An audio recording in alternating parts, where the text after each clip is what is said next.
Avant de commencer, je tiens à remercier la SFA de m'avoir invité aujourd'hui pour cette prise de parole, et particulièrement Karim Basbous.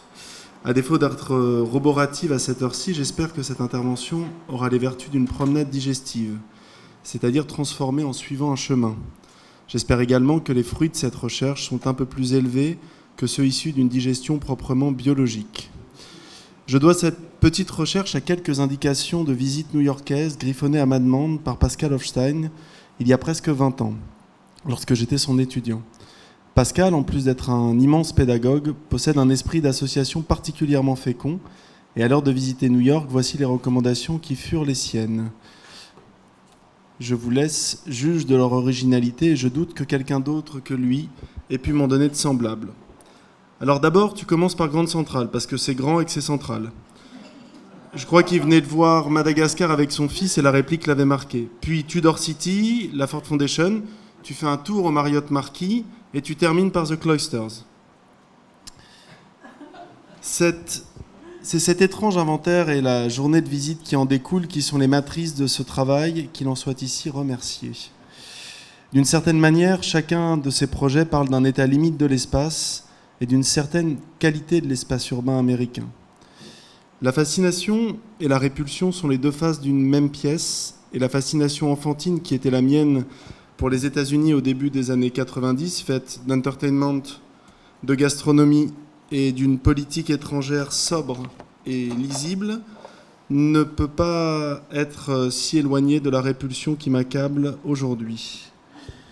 Il en va sans doute de même pour une partie de l'architecture américaine de la fin du XXe siècle, vaste collection qu'il conviendrait de classer, qui nous semble ô combien éloignée de nos préoccupations européennes actuelles, faites de raréfaction de la ressource et de retour à la terre. Une génération de penseurs européens, politisés et brillants, a évacué un peu facilement ces architectes de firme, taiseux et sans aspérité politique, travaillant pour de grandes banques, des multinationales ou des fondations philanthropiques discutables. Réduits à l'état d'objets architecturaux, autonomes et ainsi catégorisés, leurs projets partaient frappés d'une marque trop infamante pour être analysés pour ce qu'ils étaient, du moins pour une portion d'entre eux, une tentative courageuse d'offrir par le projet architectural des espaces urbains qualifiés à la mesure des villes dans lesquelles ils prenaient place. Il faudrait parler de la ville américaine avec beaucoup de précautions évidemment, et entre New York, Auckland ou Chicago, il y a un monde que je ne cherche pas à gommer, mais cela n'empêche pas de regarder des projets liés à des sites qui tendent à répondre à plus grand qu'eux. On ne fait pas d'analyse avec des images, mais celle-ci me semble éclairante. Le phylloxéra de la vigne est un puceron ravageur venu de l'Est américain. À la fin du XIXe siècle, l'introduction dans les jardins botaniques de pieds de vigne sauvages américaines va provoquer une infestation massive dans toute l'Europe. En quelques décennies, la moitié du vignoble français disparaît. La solution sera trouvée en hybridant des porte-greffes américains naturellement résistants, associés aux cépages locaux. C'est cette hybridation féconde qui permettra la reconstitution progressive du vignoble et la subsistance des terroirs français. Dans une période où tout nous éloigne de nos grands voisins, c'est un renforcement réciproque au cœur de la discipline architecturale que je voudrais tenter de mettre en lumière et raisonner, comme le disait Lucan, en termes de simultanéité et non pas en termes d'exclusion réciproque. La conclusion de la première édition d'Architecture moderne, une histoire critique de Kenneth Frampton a été très vite noyée dans les ajouts successifs de l'auteur, dont le plus important décrit et illustre la notion de régionalisme critique. Si cette notion a eu le destin qu'on lui connaît, la question que pose la première conclusion de Frampton est restée un peu en suspens. Je vous la lis. La perte actuelle de la ville limitée comme objet culturel important explique sans aucun doute partiellement la déliquescence de la pensée architecturale d'avant-garde et l'idée que l'architecture ne peut plus prétendre à intervenir ou se maintenir à une échelle globale. Le vide laissé par notre apparente incapacité à réaliser et à représenter notre continuité sociale dans les termes d'une forme limitée et expressive est compensé idéologiquement par le somnambulisme de l'urbanisme opérationnel, discipline positiviste dont l'efficacité à gérer l'économie de consommation est contingente à une indifférence absolue pour la forme physique. Considérant cela, l'enclave urbaine se définit comme une antithèse dont la viabilité générale semble être représentée par la survivance d'agrégations aussi éloignées dans le temps et dans l'espace que le Palais Royal à Paris ou le Rockefeller Center à New York.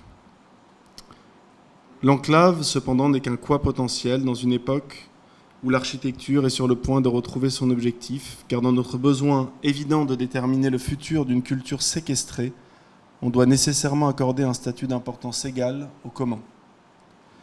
Le flou relatif de cette définition de l'enclave mériterait un long développement, mais on voit bien par l'exemple le type d'espace auquel Frampton se réfère, à mi-chemin entre une ville dans la ville et un bâtiment ménageant une intériorité urbaine. Les planches de fontaine que vous voyez ici montrent un palais royal à la ville et déjà un peu ailleurs. Si la question de l'enclave et de son destin ont été largement commentées en Europe sous diverses formes et dans divers contextes, pièces urbaines, travail de la Tenenza, qu'en est-il aux États-Unis? Pour le dire simplement, peut-on définir des formes spécifiques d'enclave américaine? Et si oui, comment ce dispositif architectural s'est-il concrétisé? L'architecture qui propose une forme à l'enclave, l'architecte, qui propose une forme à l'enclave urbaine américaine, c'est Mies van der Rohe avec le campus de l'IIT à Chicago. C'est une forme, évidemment. L'analyse des versions successives du projet est connue et permet de voir le passage d'un espace néoclassique européen à un espace américain, comme l'analysera Peter Smithson. Dans sa forme finale, Mies fabrique un lieu tenu, mais jamais claustrant. Il s'appuie sur la confrontation de la grille urbaine et de la grille structurelle de son ensemble pour inviter la ville à glisser au-dedans, pour la ramener à l'échelle des architectures du campus. Le chronole à sa tête. Ce changement d'état successif, dans lequel, comme le dit Koulas, le statut de sa subsistance bâtie oscille entre objet et tissu, s'il permet de résoudre la question de la fermeture littérale de l'enclave, est difficilement applicable dans des sites plus petits, plus contraints, dans un centre urbain par exemple.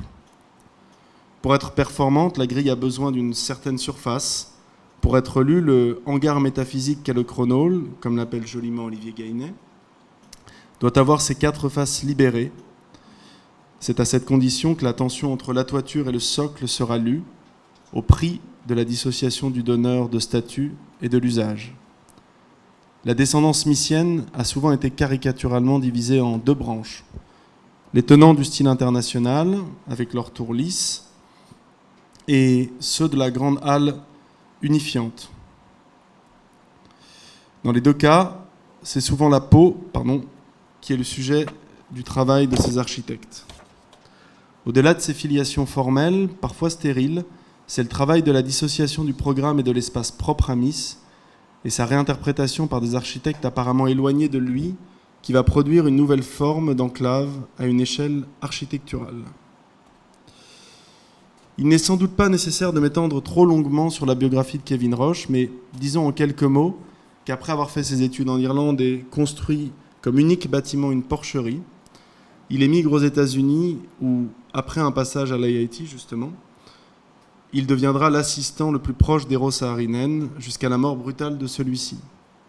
Avec son futur associé, John Dinkeloo, ancien de chez SOM, ils termineront les projets en cours, le siège de John Deere, qui produit du matériel agricole et dans lequel Roche va passer maître dans l'utilisation encore relativement neuve du Corten, l'arche de Saint-Louis, monument spectaculaire s'il en est, et, mon préféré, le CBS Building. Les errances architecturales de Roche sont connues, particulièrement en France. Vous avez ici le siège de Bouygues, si vous ne le connaissez pas, qui est certainement un des plus mauvais bâtiments du XXe siècle. Et elles ont eu souvent tendance à l'emporter sur l'ensemble de son travail. Je crois qu'au cœur des premières œuvres de Roche et de Dinkeloo, il y a une recherche tout à fait originale à découvrir.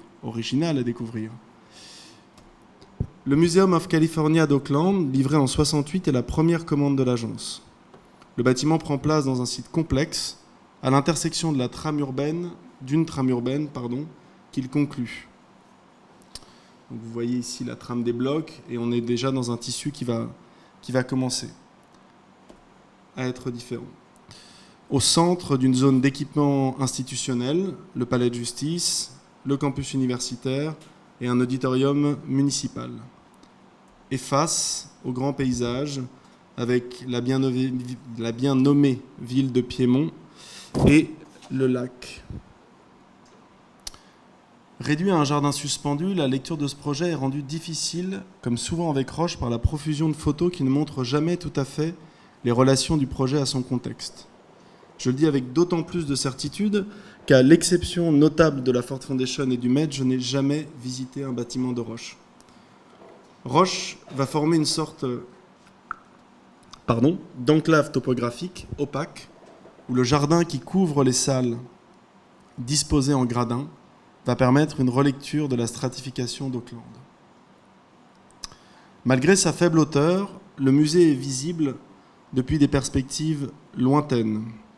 L'idée sans doute un peu littérale de Roche semble d'avoir été de garantir que le bâtiment offre un reflet au contexte qui lui font face.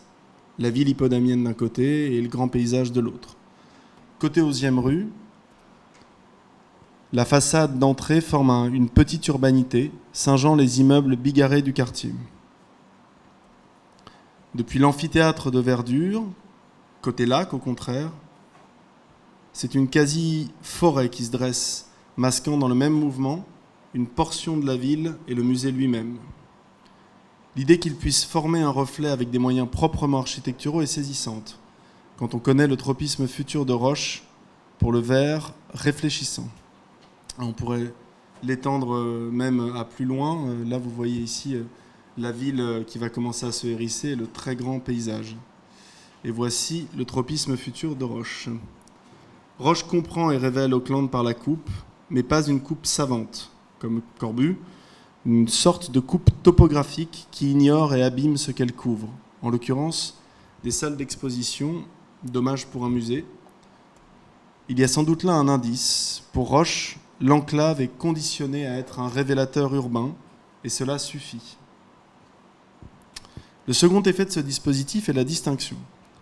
Par une opération couplée de la coupe et des jardins, Roche va distinguer des morceaux de ville et de territoire pour proposer une recomposition dynamique. Le parcours, qui va de l'entrée au cœur du jardin, offre 3 images d'une Auckland idéale. D'abord, replacée dans son grand paysage, on ne voit que ça depuis cet étage. Puis, redescendant d'un niveau dans ses institutions. Ici, le cadrage de la haute cour. Et on voit la tour du campus et l'auditorium. Et enfin, par un savant agencement où chaque sujet masque les institutions et oppose des verticales aux murs périphériques, dans un petit Éden californien. À Auckland, Roche balance déjà entre l'attrait pour la coupe, le coup d'éclat, et la recherche d'un projet métonymique de la ville pour laquelle il est pensé. De ville dans la ville, l'enclave devient un cadre de compréhension de la ville, une synthèse.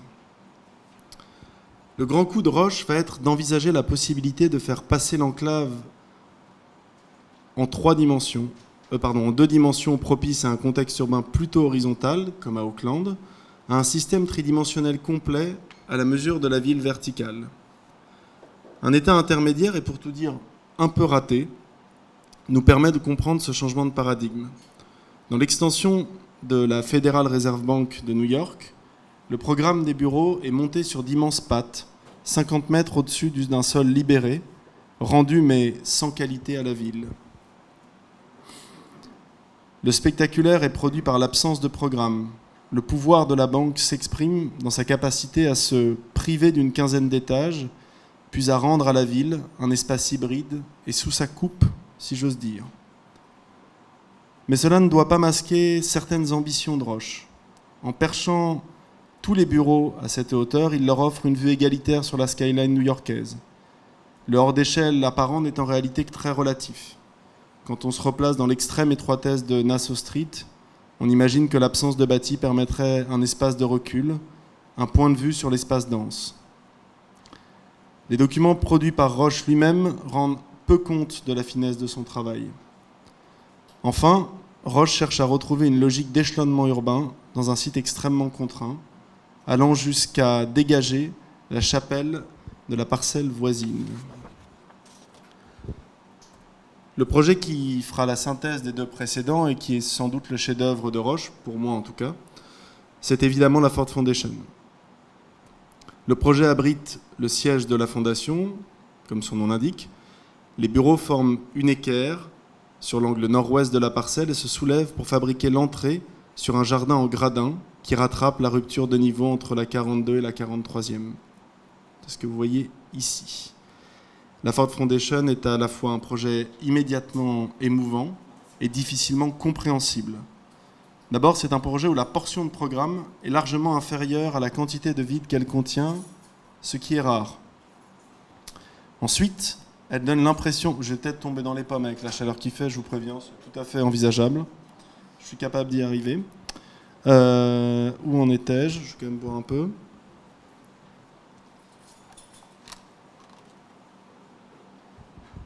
Ensuite, elle donne l'impression ambivalente d'un objet autonome parfaitement à sa place. Ici, Roche va régler l'ensemble des écueils rencontrés lors de ces bâtiments précédents. La topographie est exploitée sans sacrifier l'usage. La ville glisse à l'intérieur du projet sans césure. Les bureaux regardent équitablement la ville et le jardin, sans qu'il soit nécessaire de les percher à des hauteurs inatteignables. Comme souvent à cette période, Roche a des politesses pour le site dans lequel il prend place. Il le conforte et le renforce. Il va, par exemple, reporter en périphérie l'ensemble des verticales du projet, dont l'amenuisement progressif de la largeur sur la 42e provoque par un jeu étonnant de parallaxe une transition parfaite entre l'épais bâtiment à l'ouest de Tudor City, et ceux de Tudor City au fond, dont il souligne la verticalité ramenée à sa hauteur. De la même façon, et après quelques hésitations, Roche ne replie pas ses verticales, le son du CBS Building, leur donnant l'aspect d'une société de pierre levée ou de petits buildings au choix. Les astuces de ce type sont nombreuses dans la Ford Foundation et plus directement, à mon avis, architecturales qu'à Auckland. Mais ce qui lui confère une force si particulière est à chercher ailleurs. Plus qu'un bâtiment, la Ford Foundation agit comme un modèle réduit de New York. Modèle réduit d'autant plus performant qu'il s'insère à l'intérieur d'une échelle intermédiaire qu'est l'ensemble urbain de Tudor City. Vous voyez ici le jeu de poupées russes qui s'opère. Si on imagine par exemple Manhattan comme une trame avec au centre Central Park, Tudor City quand on grossit les îlots, et la Ford Foundation. La réduction résulte, semble-t-il, d'une sorte de renversement du procès de la connaissance. Pour connaître l'objet réel dans sa totalité, nous avons toujours tendance à opérer depuis ses parties. La résistance qui nous oppose est surmontée en la divisant. La réduction d'échelle renverse la situation. Plus petite, la totalité de l'objet apparaît moins redoutable. À l'inverse de ce qui se passe quand nous cherchons à connaître une chose ou un être en taille réelle, dans le modèle réduit, la connaissance du tout précède celle des parties.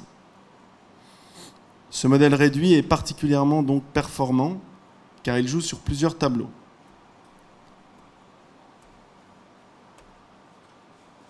D'abord, une compréhension externe, une image saisissante de cet îlot de verdure, ceint de pierre, permise par le verre. Ensuite, en parcourant un projet, où la ville va se recomposer régulièrement au gré des cadrages internes. Et enfin, en disposant deux niveaux sommitaux qui redonnent à voir la plaque de bureau et le jardin en suspension et offrent réciproquement la vision de bureaux comme flottant dans l'air new-yorkais. L'expérience produite par cette suspension n'est pas loin de celle ressentie par les naufragés volontaires de l'expédition du Kon-Tiki, qui, montant par moments sur un dinghy pour regarder de loin leur esquif, disaient « C'était la vision à bonne distance de nous-mêmes et de notre fière embarcation qui produisait cette impression désopilante. Depuis que nous naviguions en pleine mer, nous ne nous étions jamais regardés du dehors. » Voilà ce qu'offre la Ford Foundation. Au cœur de New York, pouvoir se regarder du dehors. Dans New York, un autre endroit permet à un Européen de comprendre ce que veut dire se voir au dehors. J'ai cité au début The Cloisters, que j'ai visité donc le même jour que la Ford Foundation, et qui est presque un contrepoint du modèle réduit, comme mode de connaissance. En 1938, Rockefeller et le Met font édifier un bâtiment dédié à la mise en scène de la plus grande collection d'art médiéval américaine, dont le clou du spectacle est la reconstitution de 4 cloîtres médiévaux, français et espagnols. Ici, c'est l'accolement brutal des cloîtres qui, défiant tout propos patrimonial, permet d'abouter, dans l'espace et dans le temps, un fragment d'Europe à l'extrême nord de Manhattan. Revenons à la Ford Foundation. Tafuri est extrêmement critique à propos de ce projet. Et je pense... Bon, on va voir. Dans le siège de la Ford Foundation, je le cite donc, les 2 architectes proposent une solution spectaculaire. L'édifice enveloppe un espace intérieur évidé et transparent, traité comme une serre gigantesque. Mais la nature artificielle introduite au cœur de Manhattan est aussi trompeuse que les préoccupations communautaires qui, selon les architectes, ont inspiré leur choix.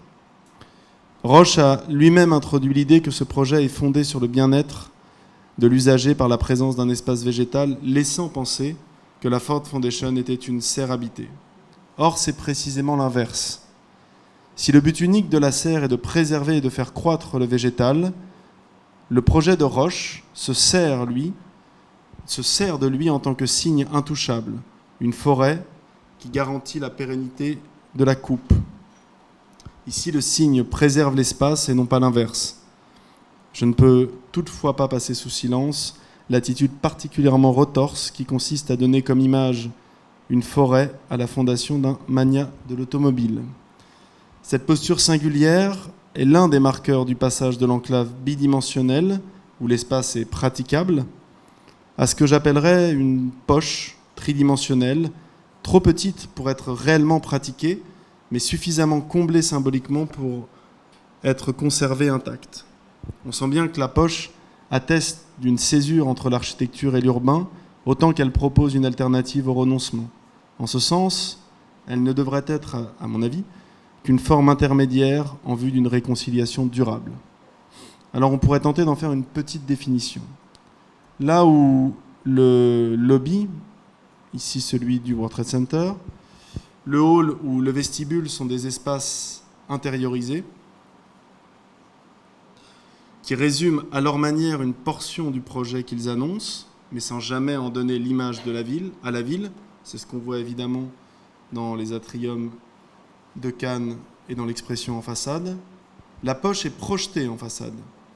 Ainsi repoussée, elle devient une surface de contact autant que la pourvoyeuse de l'image du projet visible à l'échelle urbaine. Elle permet, en l'affadissant, de faire durer dans son enveloppe physique une image outrée de l'espace plus que l'espace lui-même. En ce sens, l'architecture d'un John Portman, faite d'immenses atriums, pourrait fonctionner. Mais Portman fabrique systématiquement une urbanité confisquée, aux façades muettes, une ville dans la ville, autocentrée et close. Pour être parfaitement opérante, il est nécessaire que la poche s'adosse à une couche programmatique. Ça ne marche plus.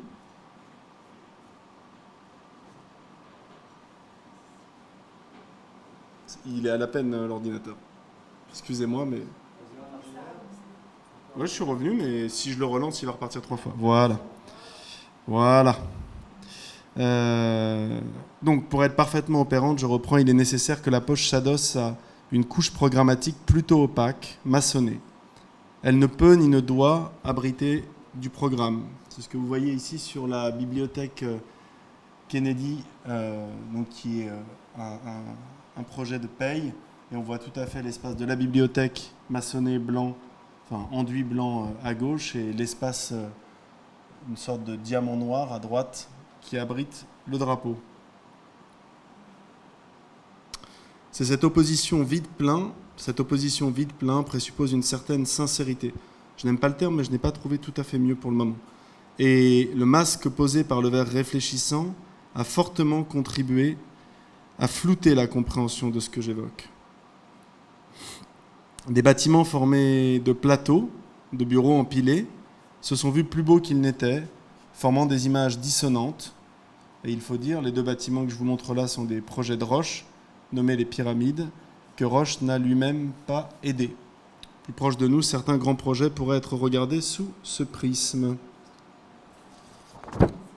La poche abrite souvent un signe, une image frappante, nous l'avons vu, avec lequel elle entretient un rapport ambivalent. Les deux se confortent. C'est ce qui garantit la permanence de la poche et c'est sa croix. Elle est contrainte à la monstration. Les exemples ne manquent pas. La forêt qu'on a vue, le temple d'Isis pour le Met, le drapeau des États-Unis pour la bibliothèque Kennedy. Enfin, une poche réussie dispose toujours d'un balcon, un point haut pour se contempler depuis elle-même. Par ce dispositif, qui doit beaucoup à la Loggia dei Lanzi à Florence, ou la Loggia en général, l'espace qu'elle couvre apparaît irremplissable et lointain. C'est sans doute l'une des plus grandes réussites du Louvre de Peille, raffinement suprême d'une poche incrustée dans l'enclave qu'est le Louvre, où le grand hall, bien que toujours plein de monde, n'apparaît jamais saturé. Ajoutons que le hall devait lui-même abriter le chapiteau d'une colonne de la Padana. Idéalement, la poche prend place dans un centre dense. C'est à cette condition que la tempérance qui lui fait par essence défaut peut advenir. Hors des limites du centre urbain régulateur, d'étranges et parfois merveilleuses mutations peuvent advenir et permettre, par exemple, à un Stephen Hall de tenter de retenir le désert de Phénix. Mais c'est une autre histoire. Cette définition exclut un grand nombre de projets et c'est sans doute comme un état intermédiaire mais nécessaire à la compréhension d'une architecture plus proche de nous que cette définition trouve son sens. J'ai été marqué récemment par mon incapacité à expliciter ce qui fait la singularité de l'architecture des Grafton. J'étais pourtant persuadé d'être au clair sur les raisons de leur acceptation presque immédiate par les architectes et par le public, un peu comme un air parfaitement nouveau, original, mais qu'on aurait l'impression d'avoir toujours entendu. Évidemment, certaines raisons sont connues. Leur capacité à concilier un système structurel expressif et un programme complexe, donner une nouvelle dimension à la relation entre espace répété et dispositif lumineux, mais je crois que c'est leur capacité à faire du spectaculaire savant et situé qui me plaît le plus. Cette portion de leur travail s'explique peut-être par leur façon de traiter un état supérieur de la poche et de l'enclave. À Lima, la coupe en gradin des salles de cours de l'université UTEC contient un vide aussi grand que celui du programme lui-même. Les Grafton remplacent le signe par une autre garantie de survivance de l'espace improgrammé, mais plus puissante celle-ci, une circulation étagée. Devenue parcourable, cette poche d'un autre type conserve son image spectaculaire et son point de vue sur elle-même. Face à la voie rapide et à un contexte mouvant, l'UTEC offre l'image d'une forteresse universitaire où les circulations et la structure se confortent mutuellement. L'école d'économie de Toulouse, dans une proximité formelle et volumétrique saisissante avec la Ford Foundation, confirme leur capacité à produire un balcon intériorisé sur la ville. Dans cette poche repliée, les façades des salles de classe apparaissent comme un morceau de ville. Là où la poche est impossible à remplir, les Grafton opposent un dispositif qui semble immédiatement comblé par deux personnes. Une image vivante de la ville, du grand spectacle urbain à l'échelle de nos corps. Chercher une cohérence dans un tel grand écart entre Kevin Roche et les Grafton est sans doute un peu hasardeux. Il aurait peut-être été plus simple de commencer par leur nationalité commune, mais je ne crois pas plus aux générations spontanées qu'aux filiations littérales. Les lignes de force sourdes qui unissent les projets et font subsister la discipline existent par-delà les époques et les frontières. Sans doute, l'une des tâches de notre génération est de retrouver et de poursuivre ces lignes de force. Pour finir, j'aimerais citer Camus. Devant l'énormité de la partie engagée, qu'on n'oublie pas en tout cas la force de caractère. Je ne parle pas de celle qui s'accompagne sur les estrades électorales de froncements de sourcils et de menaces, mais de celle qui résiste à tous les vents de la mer par la vertu de la blancheur et de la sève. C'est elle qui, dans l'hiver du monde, préparera le fruit. Je vous remercie.